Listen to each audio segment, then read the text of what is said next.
കൊച്ചി തുറമുഖ അതോറിറ്റിയുടെ ആഭിമുഖ്യത്തിൽ അന്താരാഷ്ട്ര യോഗ ദിനം കൊച്ചിയിൽ വിപുലമായി ആചരിച്ചു. എറണാകുളം വാർഫിൽ കപ്പലിലും ക്രൂയിസ് ടെർമിനൽ അങ്കണത്തിലുമായിരുന്നു യോഗദിന പരിപാടികൾ. BJP, കർഷക മോർച്ച, OBC മോർച്ച സംഘടനകളും യോഗാ ദിനം ആചരിച്ചു.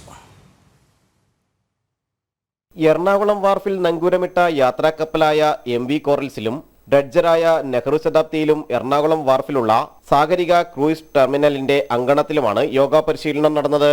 Cochin port authority chairman Kashi Viswanathan, deputy chairman Vikas Narwal, മറ്റ് മുതിർന്ന ഉദ്യോഗസ്ഥർ എന്നിവരും കുടുംബസമേതം യോഗയിൽ പങ്കെടുത്തു. കൊച്ചിൻ പോർട്ടിന്റെ മുതിർന്ന ഉദ്യോഗസ്ഥരടക്കം നിരവധി പേരും യോഗ ചെയ്തു. യോഗ ആചാര്യൻ S. രാജേന്ദ്രൻ യോഗ പരിശീലന ക്ലാസ് നയിച്ചു. അന്താരാഷ്ട്ര യോഗാ ദിനാചരണത്തോടനുബന്ധിച്ച് കേന്ദ്ര വിദ്യാലയ പോർട്ട്, ഐലൻഡ് ഗവൺമെന്റ് ഹൈസ്കൂൾ എന്നിവിടങ്ങളിൽ വിദ്യാർത്ഥികൾക്കായി യോഗ പ്രമേയമായുള്ള ചിത്രരചനാ മത്സരവും നടന്നു.